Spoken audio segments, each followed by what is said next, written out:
Good morning. Hi, my name is JERUSHA from G.MUNINSAMY, and I'll be presenting on my legal research paper on regards to should Malaysia abolish death penalty punishment for drug trafficking offense. And so first of all, we will look into the overview of the paper itself. So the main aim is to grasp the relevancy of this abolishment for drug trafficking offenses. And this is because there are many issues surrounding it, as many organizations are actually pushing into abolishing death penalty. And mainly this is because of a lot of police brutality in the police custody that we have heard about before. So this is why a lot of NGOs and even organizations are wanting to abolish death penalty. So the main aim is to look into the fact if this abolishment would be relevant or not. So the main issues of this research paper is being divided into three different major issues. First of all is regarding the trial condition in Malaysia. The main reason why I have chosen the trial condition in Malaysia is because of the claims that have been made by a lot of people saying that the trial condition is unfair and there is miscarriage of justice. So with these issues, we'll be able to develop and understand and find the answer of how is the trial condition in Malaysia. Second issues is regarding the drug trafficking trends in Malaysia. And also third is the seriousness of this offense and if it really needs the death penalty punishment. So the methodology that is being used to conduct this interview is basically there were interviewed with 5 different individuals with different background, with different experience, but all of them have closely worked together with this drug trafficking cases beforehand. So the research question that I have chosen is the first of all is regarding if Malaysia should abolish death penalty punishment for drug trafficking offense because of unfair trials and miscarriage of justice. As I said earlier, a lot of NGOs and organizations are claiming that a lot of the trials, especially pre-trial stages, are unfair. So that is why this is one of the research questions in order to identify if there is any unfairness or injustice during the unfair trial or during the pre-trial stage. And second, if death penalty has any effect in curbing drug-related crime, because when we look at death penalty, right, we know it is a very serious punishment. There is no other punishment that can top off death penalty. So having such serious crime, does it have any effect on curbing and bringing down the number is what we're looking into. And third is if the drug trafficking offense fell under the category of a serious crime is what we're also looking at. So the findings of the paper is definitely wanting to retain death penalty for this offense, but it is in the opinion that not all offenders should be punished with death penalty. So this really should depend on who is the drug traffickers.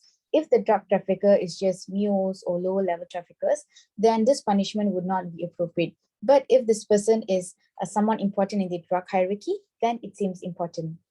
And as of for the conclusion, the main aim is to revisit the Dangerous Drug Act 1952 and also to include a certain threshold and punishment in order to make sure that no matter what level of drug traffickers, when they are caught, we have to identify which level are they in order for us to punish. Because in the Dangerous Drug Act, it only has written about the discretionary death penalty. But now with having a threshold and a certain requirement, it gives the court more flexibilities in deciding if this certain individual deserves the punishment or not. If this person is just a mere mule or this person has nothing to do with the trafficking itself, probably they have been tricked into this business, then it would not be appropriate. And next is to ensuring the transparency from government officials into not protecting the drug lords. So next will be a very brief introduction on the, what is death penalty and how it has been in Malaysia in regarding to this offense. So if you look at death penalty, right? It has been introduced ever since the British colonial era, but it was only in 1975, it was made as a capital punishment. This is because the number of drug trafficking cases kept increasing. So it was not a mandatory at first, but only in 1983 it was made mandatory because life imprisonment and whipping just didn't seem to deter individual from further committing this crime. So they had to opt to another punishment, which is death penalty. But however, it also still did not have like any proper deterrent effect. But only in the 90s, a lot of organizations were saying that this method of deterrence is considered inhumane because we're taking life of another person, especially in drug trafficking offense where you only traffic drugs and you don't murder people. So that is what it has been said. So because of that, in 2017, there was a bill to amend Section 39B of the Dangerous Drug Act to totally abolish death penalty. Because in Section 39B, it has written the punishment for trafficking drugs. So this section was never amended, and it only from mandatory, it became discretionary. It was not abolished totally at all. In 2018, there was another bill that was in talks to abolish death penalty for this offense. And again, next year, it was no longer in talks. It was just left as it is. So the problem statement is definitely the unfair trial condition and also the miscarriage of justice that has been claimed. The reason why this became the problem statement for this research is because when there are a lot of claims of people saying that death penalty should be abolished, and the reason why is always because of unfair justice and unfair trials. So that is why this is a problem statement in order to identify in the research paper later on if there is any unfair trial condition that could be disadvantaged towards the detainee or the offender. Second is to see if the principle of this sentencing, which is deterrent, does it really deter individual from further committing the crime? It doesn't seem like it is. So this is why this is one of the problem statement. And third is to see the extent of drug trafficking offense. Does it really fall under the category of serious crime? And do we really need this sort of punishment in order to curb the issue? Isn't there any other punishment or life imprisonment that would do the job better? So this is the problem statement. As of for the research question, I have explained earlier on. Because of lack of time, I would go to the research objective instead. So as of the research objective, as usual, we want to analyze the rationality and to what extent do we actually need death penalty and its abolishment for this kind of offenses, especially when there's claims of unfair trials and miscarriage of justice. And second is to evaluate and to examine if with this punishment, can it really curb the increase in drug-related crimes, or it doesn't have any effect. And third is to examine, because we have, from numbers, we have from research, we can see if drug trafficking offenses is under the category of a serious crime, that the capital punishment is needed. So as of for the literature review, just to make it clear, this literature review will have three different literature reviews, which will be reflecting on each of the research questions. So as of for the first literature review, it is in accordance with the first research question, which is should Malaysia abolish death penalty because of unfair trials? As of a miscarriage of justice, we will talk about it later on. For unfair trials, right, from the article that was reviewed, it was said that there is a restriction towards a legal counsel that makes a trial to be unfair towards the offender. So if you look at an individual, right, the moment they are detained, they have all the rights for them to seek a legal counsel. So this is usually done the moment that the criminal investigation starts, or it can start as early as from arrest to remand. So this process will ensure that this is the pre-trial stage. Yeah? So this will ensure that the detainee has proper defense in order to protect themselves and to also prepare for defense during the trial later on. So most importantly, in this stage, if there's any ill treatment, and also if the detainee are forced to commit any crime, we have lawyers to protect them. Usually we look, we see in the movies, when someone is being caught, they will say, talk to my lawyer. So that is a way that they protect themselves from giving any statement which can be used against them in the future. So this is how important pre-trial stage is according to the articles. So in Malaysia, if you have a lawyer, if you have all the finance, it is not an issue. But the issue is when you do not have the financial aids and when you have financial constraints. So in Malaysia, you can see that we do have law-appointed lawyers, court-appointed lawyers, which is through the legal aid through the court. So there are a few legal aid schemes, but when it comes to pre-trial stage, there isn't many schemes that are available for the detainees. If we're talking about trial, then yes.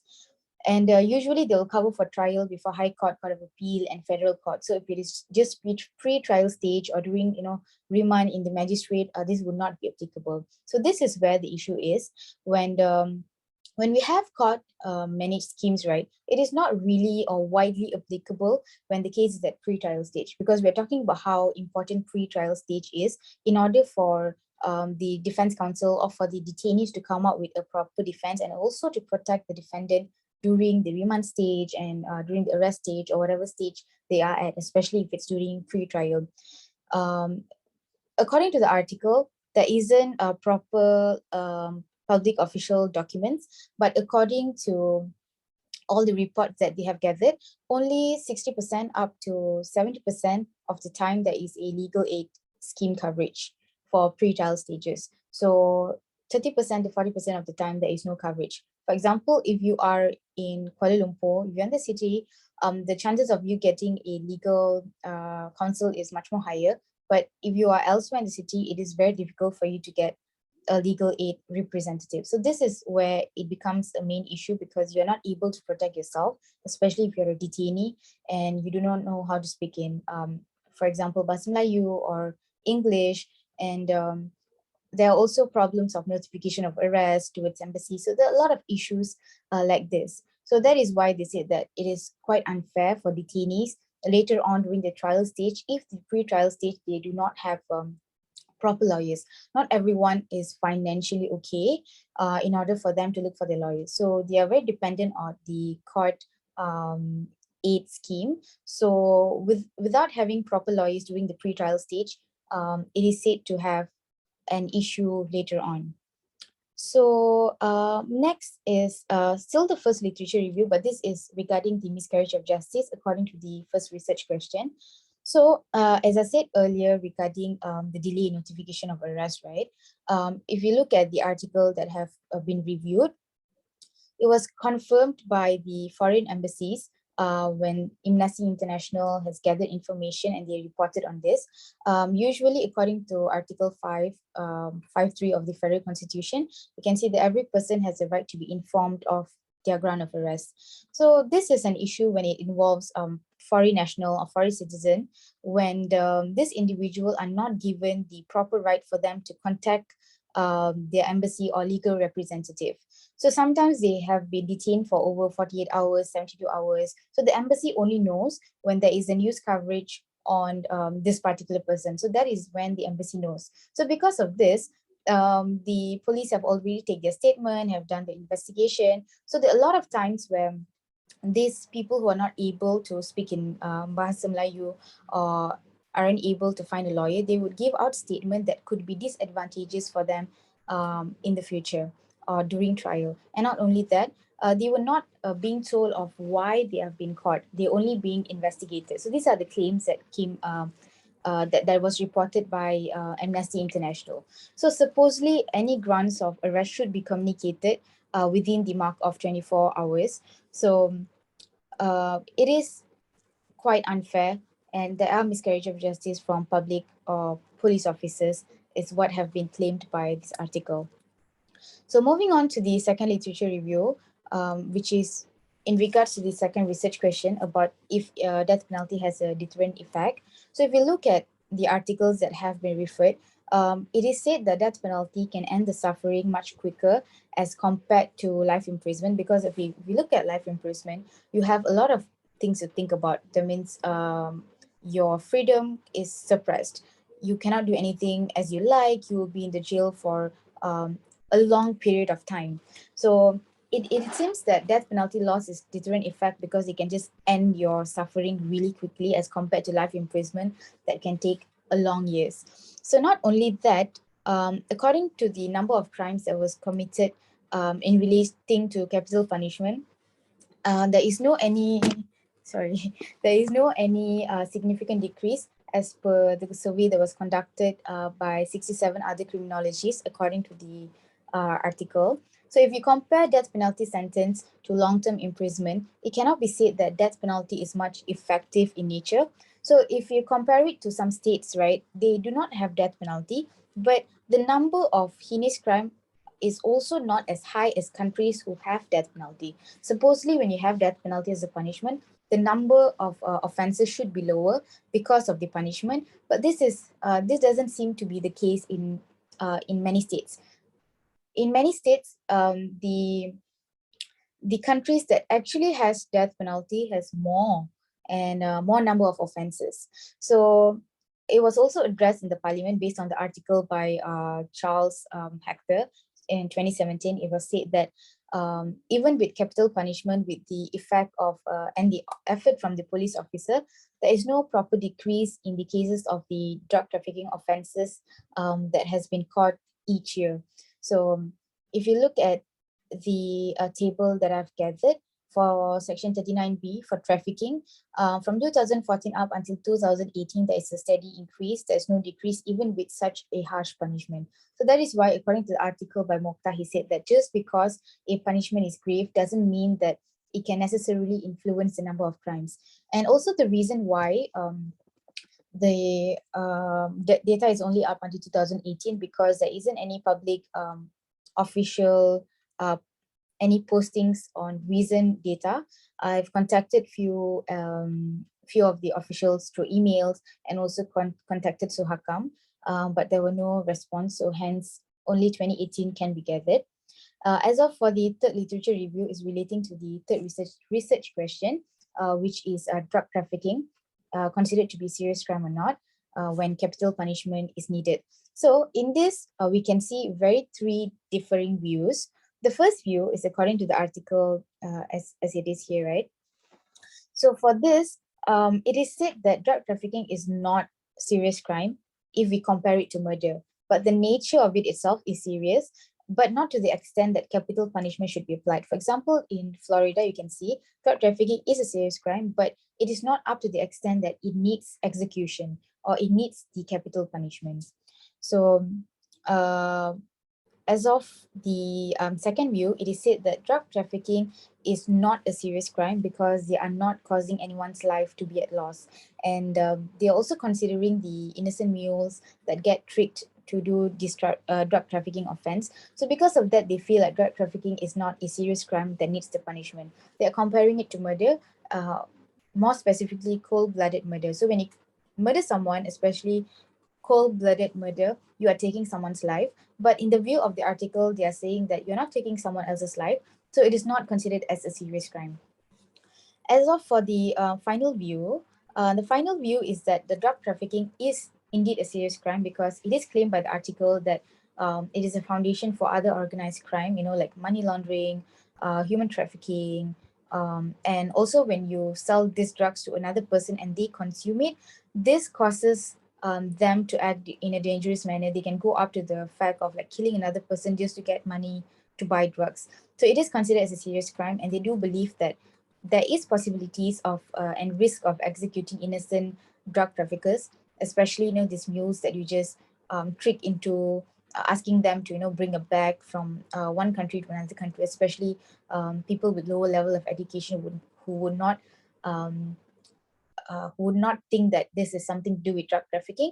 They might be risk of executing this kind of people along the way if we have capital punishment, but they still do feel like it is appropriate for the crime that is committed because drug trafficking is that serious of an offense. So next, if we look at the methodology, because of time constraints, I'll explain very briefly. As of for the philosophy, I used the interpretivism philosophy because I was doing a very detailed role in observing by way of interview towards my interviewees, and I ensured that the data that I gathered has validity. So that is why I did interview, for me to get a proper and valid data. Second is regarding my methodological approach. I did a qualitative research. So the reason why I did a qualitative research is because I have a focus group of individuals that I want to interview. and especially people who have knowledge in this area of criminal law. And I didn't want just randomly a sample of people. So that is why I opt to do qualitative research. So the method of data collection is first, primary data is definitely interview, because this is an exploratory research paper. It is very detailed, and if you do not know a lot about law, you will not understand why we have death penalty, why we have certain, for example, like strict liability offense. You would not know the main purpose of it. So by having an exploratory research, you definitely need interview in order for you to interview someone who has knowledge in this area. And I did not do a desktop search because most of my articles were gathered through desktop search, or like I would say consider as a desktop search. Everything was searched online. So I wanted a proper validity from people who have been in this scenario for me to get, I would say, more relevant answers instead of just relying 100% on the internet. And this is a semi-structured interview because it is not too rigid, not too flexible, because I've given 10 questions beforehand. So I also wanted for the interviewees to give their opinion without feeling restricted, but not just too flexible and deviating too much from the question at hand. So as of for the sampling design, I chose a non-sampling probability method because I wanted people from different backgrounds. I didn't want to stick to only just one background. I have Puan Azia Azlin. She's a criminal defense lawyer who has a lot of experience in defending a lot of clients from drug trafficking offenses before. Next, we have Inche Hafizi. He's a law lecturer in MSU. Third is Dr. Ahmad Ridwan. He's a senior lecturer in UITM Shah Alam, and he have been closely working as a defense lawyer previously, and he has a lot of experience in this case. And then we have Inche Afiq. He's the head of Legal and International Treaties Division, and he would be presenting Suhakam. And then we have Miss Gloria Lai. She is the Regional Director of Asia for International Drug Policy. So the data analysis method is a disclosure analysis where there'll be interaction with the respondent, and the answers will be interacted and compared to the articles based on the findings. So as of the findings, it'll be very similar as just now. There'll be 3 different findings for each of the research question in order to answer the research question. So first findings is in regards to the first research question about the unfair trial conditions, right? So based on the article's opinion, it is said that the main reason why death penalty should be abolished is because of the effective legal counsel, which is quite restrictive and not enough to cover all the detainees, especially during the pre-trial stage. I have explained this before. So because of time constraint, I would speed up a little bit. So second issues is regarding the not having presumption of innocence, and this apparently it is said to be unfair for the accused. So this presumption of innocence is usually used in all criminal cases, but for drug trafficking offense, we don't use presumption of innocence. Instead, we have double presumption, but it was later amended and now we have a single presumption. So it can either be presumption of possession or presumption of trafficking. It can be either one of it. So in the view of the respondent, Inche Afiq and Miss Gloria, they said that they do support the article, saying that the main reason for abolishment is because of the proper access to legal representation, especially when they are being arrested and during the remand and also during the pre-trial stage. So when they are at disadvantage during the pre-trial stage, most likely they would not be able to win the case later at the trial stage. So they are also looking at it from the view of human rights, where death penalty is unjust, especially when it involves a lot of innocent individuals. So that is their view. Based on Inche Hafizi, he said that there is no such thing as unfair trials because these are mostly raised by human rights organization and created by people who are involved in that particular offense. So Inche Hafizi, Inche Ridwan, and Miss Aziz also said that the reason why we do not have presumption of innocence, if you look at it in the eyes of the law, this is a strict liability offense. So when it is a strict liability offense, we would not be able to have a presumption of innocence. So we would use it according to whatever that is in the CPC or in the Penal Code or the Dangerous Drug Act, which is the presumption of the double presumption or the single presumption. So this is never the issue of unfairness, but this is just in accordance to law, and it is proportionate to the nature of the offense, since it is such a serious crime in their view. So it is what is that? I would say it is appropriate to have this single presumption instead of having presumption of innocence because of the strict liability offense.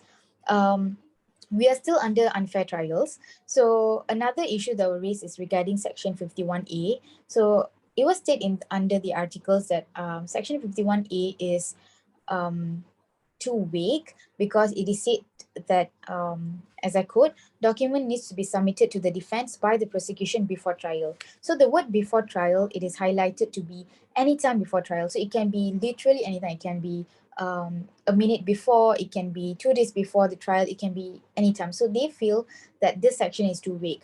And according to Section 51A, subsection 2, you can see that the prosecution is not actually allowed to give any facts that can be favorable towards the accused when it is affecting public interest. So public interest is affected when it's concerning cases like, grievous offense, usually like murder, drug trafficking, and cases like this. So it is said that if we are withholding and hiding this important piece of evidence, then it is very different from what fair trial means. Usually the prosecution and the defense counsel will be able to exchange any piece of information. So this seems to be unfair during the trial stage, and also during the pre-trial stage is what the article is opined to. Next is also the delay in notification of arrest. In the opinion of the respondent, Ms. Aziz has said that in the pre-trial stage, there is no unfair trials.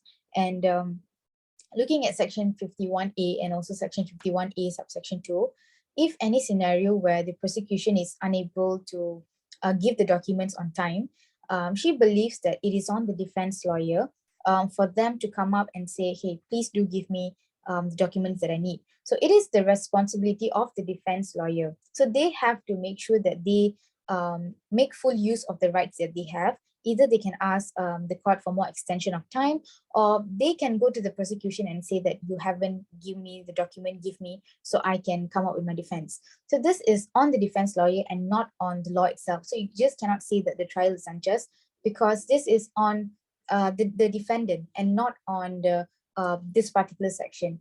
It is considered not vague, because this is just a way of the provision to give and more time for the prosecution to give and submit the document. But this doesn't mean that it is too vague, because as a defense lawyer, you have all the rights, all the responsibilities in order to make sure that the document gets to you on time. So this is on the defense lawyer.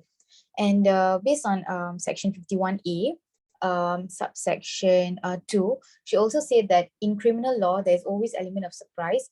And just because there is element of surprise, especially, when there's any facts that can be favorable to be accused, it can be hidden. Just because there's element of surprise doesn't mean that it is unfair.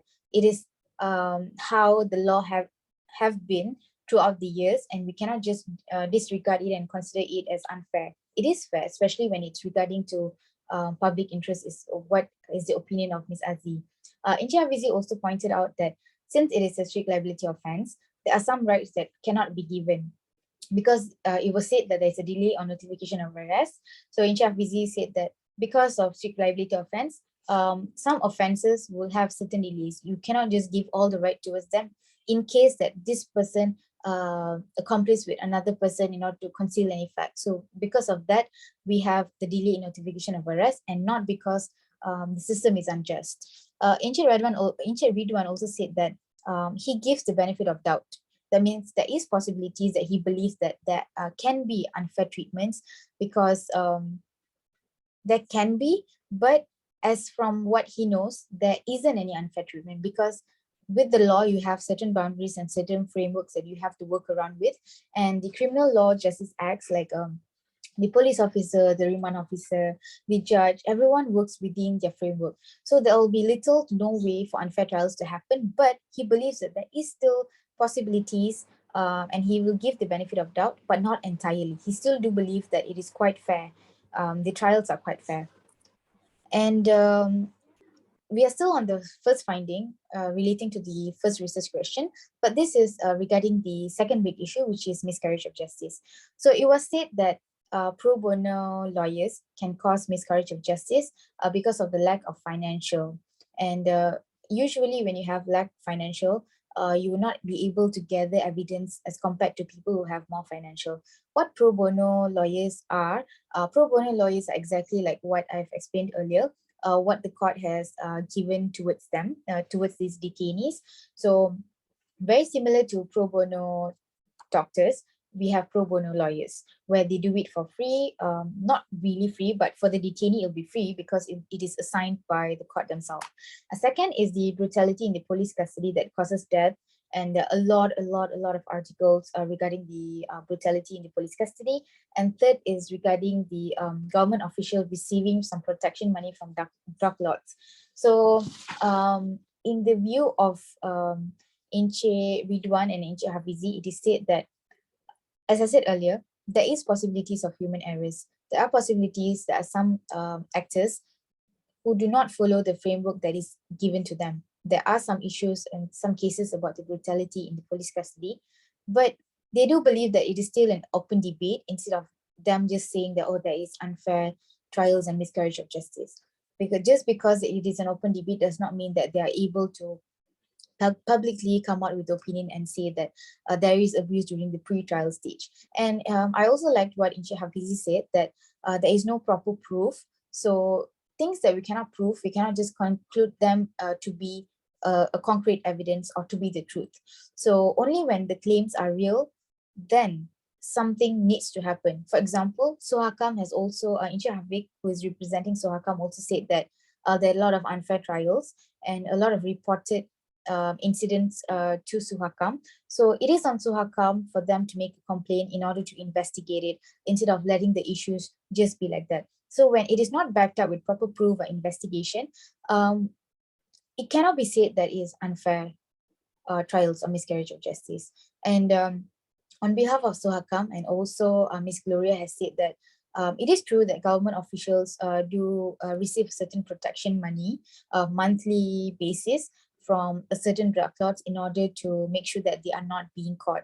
So this is what exactly Ms. Aziz also said. There is protection money that is given, but just because protection money is given doesn't make the whole law to be unjust. There are still problems with the offenders themselves. We cannot just pinpoint on the law, but not pinpoint on the offenders that actually commit the crime. If that is the case, then everyone would go unpunished, because as law is concerning, when there is human, there will always be human errors. There is always possibilities of human errors. And Miss Aziz Azlin also talked about the pro bono lawyers.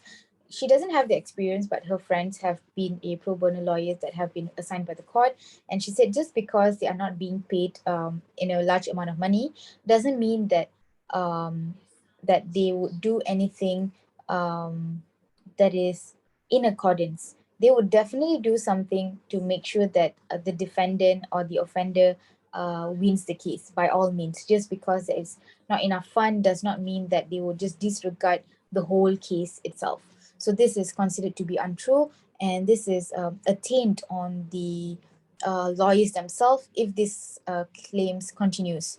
Inche Ridwan also said that in regards to the protection money, he said there is need of transparency from the government officials, because it is known by a lot of people that there are certain protections that are given to them, but we cannot really back up with proper proof, but we also cannot deny it from happening.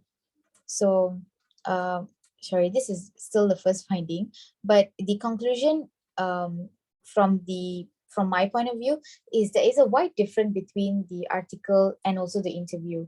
So the article claims very differently and the interview claims very differently. So I believe that this is because of the reality of the legal practice is very much different from what is being reported in the articles. The articles can be a little bit more on the emotional side where they are citing the offender, but the reality of the legal practice is very accordance to law. There is no emotion involved. It is more accordance to, if the law says this, then it shall be this. There is no much room for empathy or sympathy because the law doesn't sympathize or empathize. So From this, we can really see that the reality of the legal practice is very different from what the article have reported. But I would not deny that even in my view, I feel like there is a lot of possibilities of miscarriage of justice and unfair trials to happen, because of only because there is a lot of police brutality happening in the police custody that causes death. Only because of that, I do believe there is room for miscarriage of justice. But I would not make it as a whole issue that okay, the main reason why we should abolish death penalty is because of the miscarriage of justice.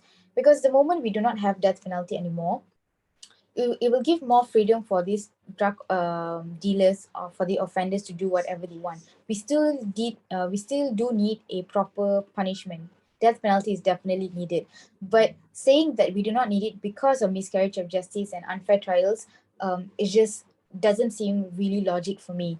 I still feel like there is possibilities, but just because there is possibilities does not disregard the fact that the offenders has done something wrong, and we have to address it from that point of view too. So just want to abolish death penalty because of this doesn't seem right, because a lot of offenders, as you can see, the number doesn't decrease, right? These people need to be punished according to the law. As of for the second findings, which is regarding the second research question. So the article's opinion is that the death penalty does very little in order to help to curb the crime. And they said that the state that has capital punishment does not have a lower crime as compared to a state that already abolished death penalty. So they also said that the published number for drug trafficking alone, the numbers itself, has increased over the 5 years and not decreased. Supposedly, when we have death penalty, it is its main function is to curb, but it is not what is happening with the death penalty for drug trafficking offense. Instead, it keeps increasing, and this is the point that was made in this most of the articles, that it said that if the main function or the main purpose of us having death penalty is to deter individuals, then the purpose of it was not being achieved at all throughout all the years. If we do something in order to achieve something, we need to achieve it. But since the number doesn't seem to decrease, they do not find the rationality of still having death penalty when the number doesn't decrease. So according to the view of the respondent, generally, all of the respondent believe that there isn't changes with the number of offenders for drug trafficking cases, even with such a heavy punishment. But it was further asked, is it because most of the articles did not touch on awareness or did not touch on why the offense is still in high numbers. So I wanted to ensure that this research is properly made with proper answers. So I did ask why. Is it because of lack of awareness? Is that the main reason why the number just keep increasing over the years? Do public actually know about it? So this is when Encik Ridwan said that the perception of the public regarding the drugs are quite clear. Everyone knows that if you do drug trafficking offense, you would face death penalty, but they wouldn't know the exact amount that you need to have, probably like 500 grams, 0.02 grams. How many grams that you exactly need to have is something that the public do not have a perception on it, but it is not something that they should know also. The fact that they know they will be punished with death penalty if they commit this offense is already enough. So Miss Aziz also said the same thing, that it is very impossible in her view that people have no knowledge about it, because of all the media posts, a lot of news that have been reporting on drug trafficking offense and death penalty. So there is no way that people do not know about it. So if people still do this offense, it's probably because they know there is a risk and they still took it, not because they're not aware of the punishment at all. And Encik Hafizi said that as a lecturer, he do not have much experience, or he do not know how to say of say it in the opinion of the perspective of the community or the society. But as a law lecturer, he knows that even if you teach a student who are not from the law background, they all are also aware that with this offense, you will get this punishment. But Encik Afiq and Miss Gloria was a little bit different, as they said that there is possibilities and scenarios where people genuinely do not know. They believe that it's because of the social status, because of the education level that they have.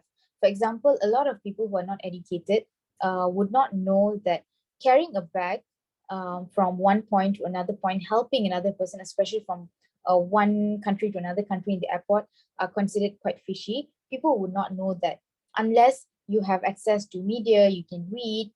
That is a different scenario. So there is a lot of possibilities that people are still unaware. But mostly, if you're talking about general public, they are aware of it. So they also said that why offense is still high in number is one of the questions that I've asked. Actually, Ridwan say that if there is a demand, there is a supply. So with a lot of other issues, financial constraint, economically, we are not doing really well. People will want to resort in this activity that negates the effect of the deterrence itself. So even if we have death penalty, all the thing is, okay, I want to survive, I need to feed my kids, I would rather do this to get money instead of starving. So these are the things that they might do. So that is why maybe the offense is still high in number. Ms. Aziz said that death penalty definitely does not serve as a deterrence anymore. So individuals now are very blinded by the money that they can get out of trafficking. So they do it once and then they get a good income out of it, and they do it for a long time. So NJRPC also said that the possibility is that we have not identified the root cause of the problem, and that is why probably the offense is still high in number. NJRPC said that the individuals that are arrested are small drug traffickers, which means that they are not really high in the what is that you call the drug hierarchy. Probably they're just normal mules, or probably they're just individual. Probably they were just scouted at the roadside saying, hey, can you bring this back to this place? So these are the people that are being arrested. So he claims that the real supplier, the real mastermind behind this, are being protected by the police. So when these people are being protected by the police and they can scout more people, definitely the number of offense will not decrease. It will increase. When these small peoples are being caught, it is very easy for the drug lords to find new people. It is not hard for them to look for more people to traffic these drugs. Miss Gloria also said something very similar to Incha Afiq, but also said that there is possibilities that people in the government level, not just police officers, but just government level in general, are receiving some money in order to protect the drug lord. So with this protection, they're not able to catch the higher people in the drug hierarchy. So when the higher people in the drug hierarchy is still there, they would ensure that they find more people in order to supply these drugs. So the people that are being caught are just lower level people. They would always being replaced by other people, by the drug lords in the higher level of hierarchy. So that is why the offense is still high in number, is what is the opinion of the respondents. So in my opinion, I do believe that death penalty has lost its deterrent effect. It is no longer seen as a threat anymore. The main reason is because based on the numbers, we can see that the crime has never decreased.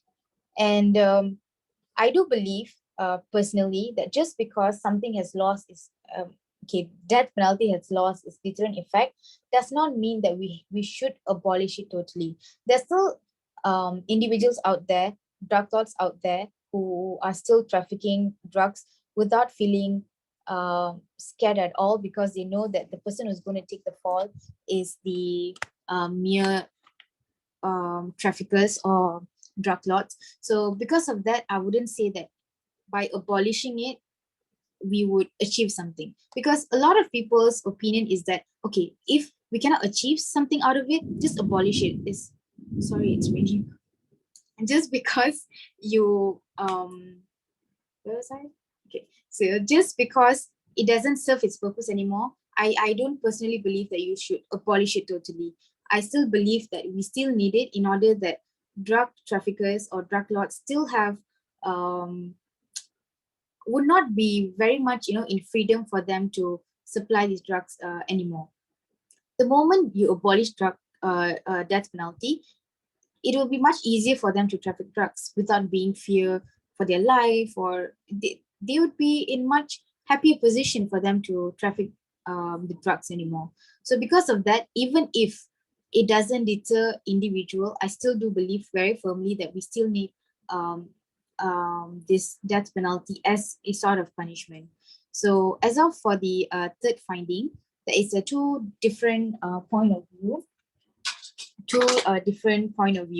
So first is the opinion is leading towards the fact that drug trafficking is not a serious crime and it is not suitable for capital punishment because there is risk of innocent people and their life to be at stake. As I said earlier, right? There are people probably in the airport just sitting around and someone approached them and say, hey, can you bring this back to this country while you are also traveling?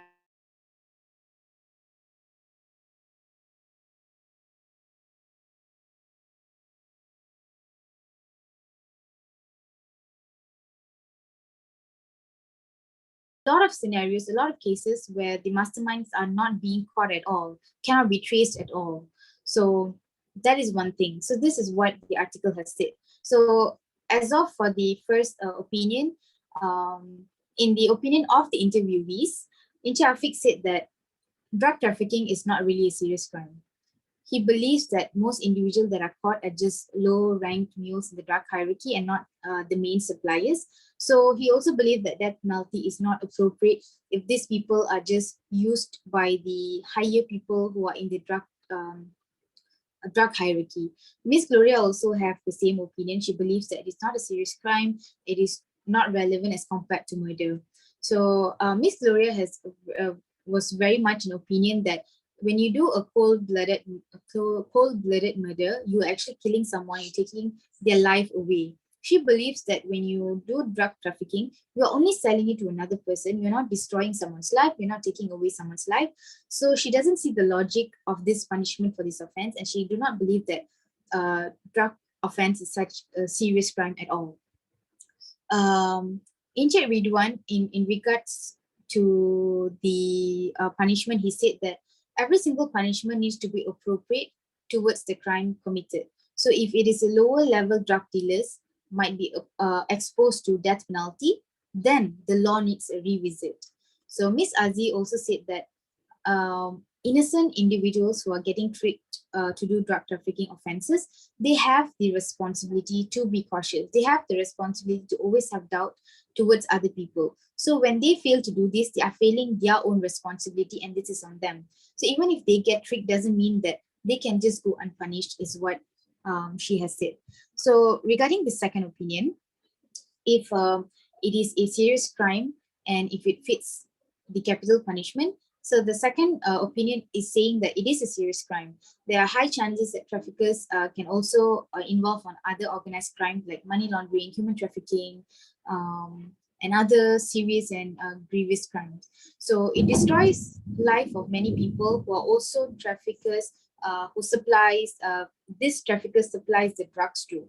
So even if there is risk that it can execute innocent lives, but the punishment is still appropriate for this offense. No matter why you do it or no matter how you are tricked into this punishment is definitely appropriate is what the article's opinion is. So the respondent has said, Inche Ridwan, Ms. Aziz and Inche Hafizi all in same line.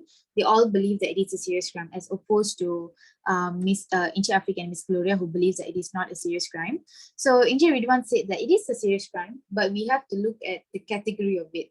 So the serious crime category, it leads to other offenses as well. As I said earlier, gangsterism, money laundering, and many more. So he believes firmly, even though it fits the threshold of a capital punishment since it is a serious crime, he still doesn't believe that if someone is of a low-level drug traffickers, they should not be punished with death penalty. Only high-level drug traffickers should be punished with death penalty. Ms. Azlin said that it is a serious crime because drugs can relate to other offenses as well, and drugs is the starting point for most of the crimes. And she believes that, in her view, even if a person is a mere drug dealer, high ranked or low ranked in the drug hierarchy, death penalty is still appropriate because she believes that when you do something, you take responsibility of it.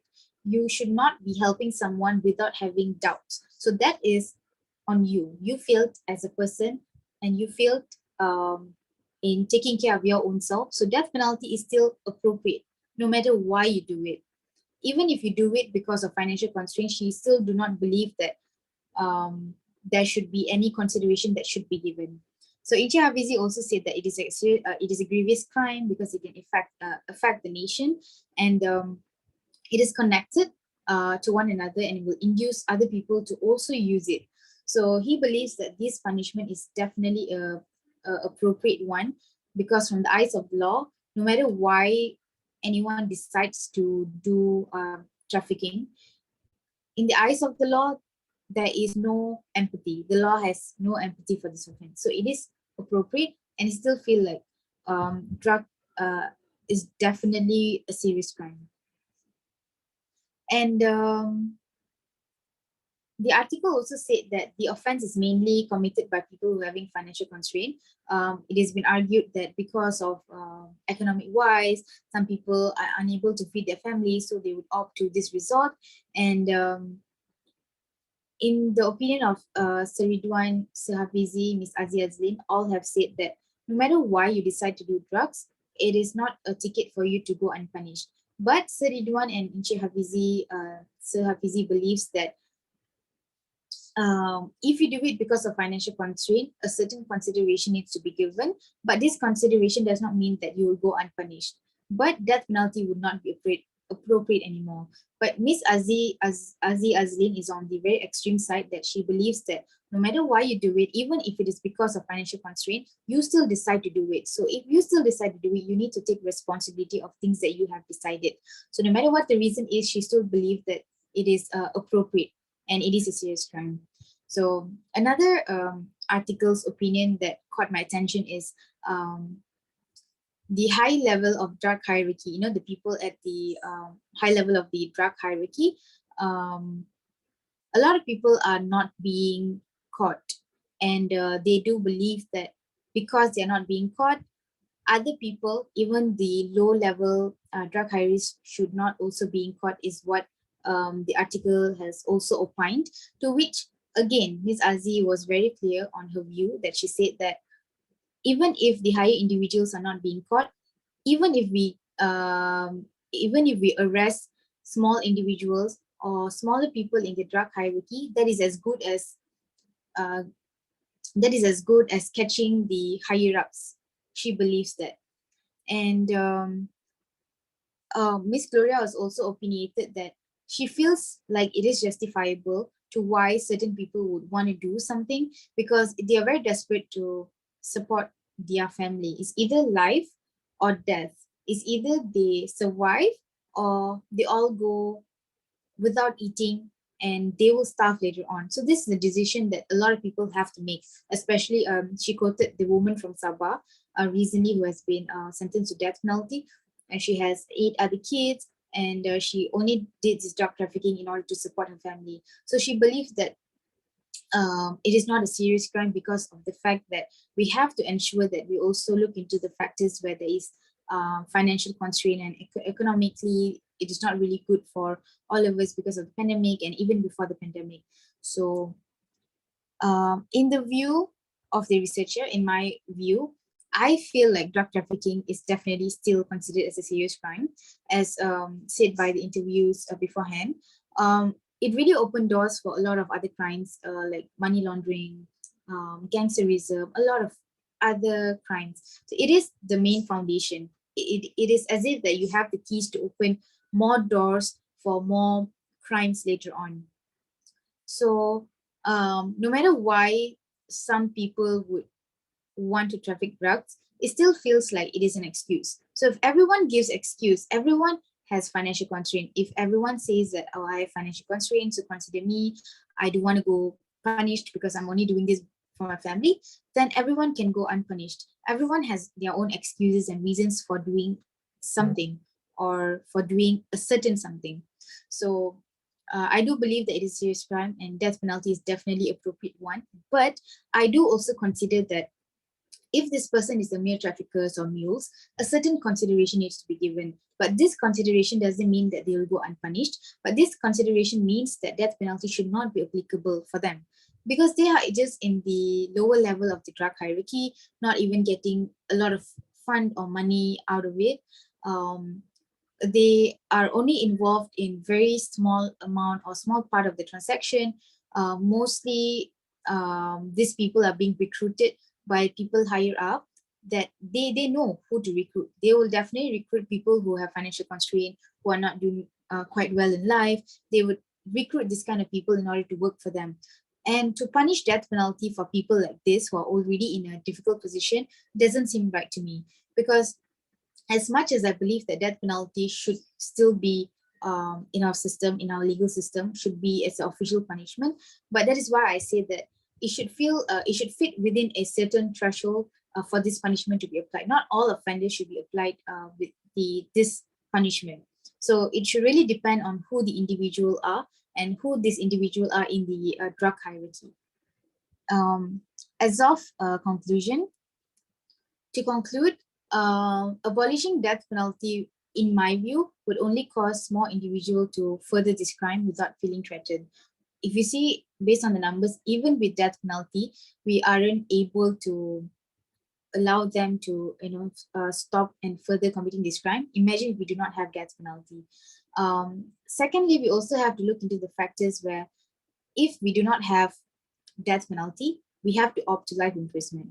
And cost of maintaining inmates in life imprisonment would cost around 40 to 50 ringgit per day per inmate. That is a lot. So we are using taxpayers' money on them, on these inmates that don't even deserve it. With this taxpayers' money, we can do so many other stuffs for the country. We can help a lot more other people who are really in need, other than funding for the inmates. So do we really feel like we want to opt to life imprisonment instead of death penalty, when death penalty would be the most appropriate punishment for these drug lords and this mastermind behind these drug trafficking offenses? So in order for Malaysia, because Malaysia was in consideration, right, of abolishing it, so Malaysia must really venture into what is the best alternative in order to not spend so much money on the inmates. And I do believe, with all the financial constraint, with our economic pandemic, this 5 to 10 years, because of the economic factors are prevalent, we cannot say that we are ready to abolish death penalty. When we are abolishing death penalty, we should not only look at, from the perspective of the offender, perspective of human rights, we also have to look at it from the perspective of law. How many other people also want to commit the crime because we do not have death penalty anymore? So aside from that, we also have to look at the side where, is Malaysia ready to abolish death penalty? Did Malaysia venture into looking at other alternatives? The answer is no. So because of that, I do believe that Malaysia is definitely not ready to abolish death penalty in the 5 to 10 years to come. So in order to reaffirm back the research question 1, 2, and 3, for the research question 1, regarding if there is any unfair trials or miscarriage of justice, I believe that the death penalty should be retained, because there isn't any major unfair trials on the standard of practice as compared to international standards, or any miscarriage of justice. As I said earlier, possibilities is there, possibilities of miscarriage of justice, but does not mean that the whole legal system or justice system is unfair. As of for the second research question, if looking at the trend of the drug trafficking offences, we can see that the death penalty definitely lost its deterrent effect, but does not mean that losing deterrent effect, it needs to be abolished. As of for the third research question, regarding if it is a serious crime and if it is appropriate or not having this punishment, definitely it is a serious crime, but the punishment will only be appropriate if it deals with the high-level drug traffickers in the drug hierarchy. As of the recommendation, definitely we have to revisit the provision of Dangerous Drug Act 1952. As I said earlier beforehand, we need to include a certain threshold and requirement for the drug traffickers to be punished, because we do not want to punish all the drug traffickers. We want to make sure that these people are really in the higher level in the drug hierarchy, and these are the people who have been the mastermind behind drug trafficking offenses. So consideration, as I said earlier, consideration should also be given to certain traffickers who are just mules or innocent individual, but doesn't mean that they would go freely. they would be unpunished. They will still be punished, but not death penalty. And apart from that, because we also touched about the factors where there are certain government officials that are receiving funds in order to protect the certain drug lords. So because of that, we need integrity and transparency from the public officials themselves. We need to really look into our neighboring countries like Singapore with very high level of integrity. So without a high level of integrity, there is no way we can ever reduce the number of people that are trafficking the drugs each year, because they are being protected. So as of for the limitations, I would say that the first limitation is I couldn't find any latest statistics that are available. Most of the statistics were either up until 2018 or 2019, but as of for articles, I was able to find. But this is because, as I said earlier, I sent a lot of emails to wanting this data, but there were no response or follow up from the officials that I have sent email to. Second, there is lack of cooperation from respondent, because initially I also wanted to interview more police officers and defense lawyers. I supposed to have 8 interviewees in order to have a proper overview of death penalty and for abolishment of this offense. But a lot of people agreed, but after that, they declined the interview session last minute because of the nature of their work. You know, they're defense lawyers, they're police officers, they do not have much time. But these are the limitations that I do feel like it is lacking, because except for the research paper, I want to make sure that it is really coming from all different angles. I don't only want to focus it from the eyes of the law. I also want to focus on the eyes of human rights as of just now.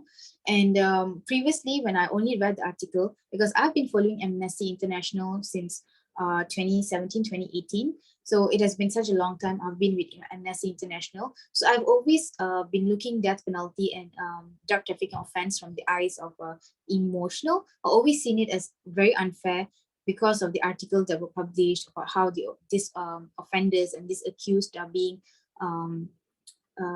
in a position where they are treated unfairly. And I did not understand how unfair trial condition is until I did this research paper. I was able to put it, black and white on what is unfair, what is not, what is according to the law, what is in accordance with the law. I was able to see it side by side, and then I was able to come up with my own conclusion that definitely just because articles are publishing or reporting something doesn't mean that it is always true in the legal practice, or it is always true in the eyes of in the Criminal Justice Act in Malaysia itself. So I definitely had a very different opinion, but I believe that if I have more interviewees from the background of police officer and defense lawyer, I probably will have more comprehensive answers. And thirdly, the limitation is definitely the lack of time. The 4 months given for research paper was definitely quite short. There weren't a lot of things that can be done. I wanted to dive more deeply into police brutalities in the police custodies and a lot of other factors that I also want to touch on. But because of the lack of time, I was not able to do everything as I wanted to do. But as of the answers that I have, it definitely did answer the research question that I was looking for. Because before I came into doing this research paper, I ensured that I have what I have a certain questions in mind because of the articles. As I said earlier, right, I have been following these articles for quite a long time. So the main purpose of doing this research is to answer the certain questions that a lot of people have been asking. A lot of people, the only thing, if you ask someone, why do you want to abolish death penalty for drug trafficking offense, no one says that because it lost the deterrent effect. No one says that. Everyone will say, oh, because it is unfair, or because the justice system in Malaysia is super unfair. A lot of people are dying in the police custody. It's the only reason that they can find. But there are a lot more underlying reasons that we can find with this research. It is not unfair trials that we are concerned of. We are also concerned of what the offenders are doing. We don't want them to go unpunished just because death penalty has been abolished. So I've talked really long. So thank you so much for your time and consideration. I do believe and I hope that this would be beneficial for you, and as much as it was beneficial for me. Thank you so much for your time. Thank you.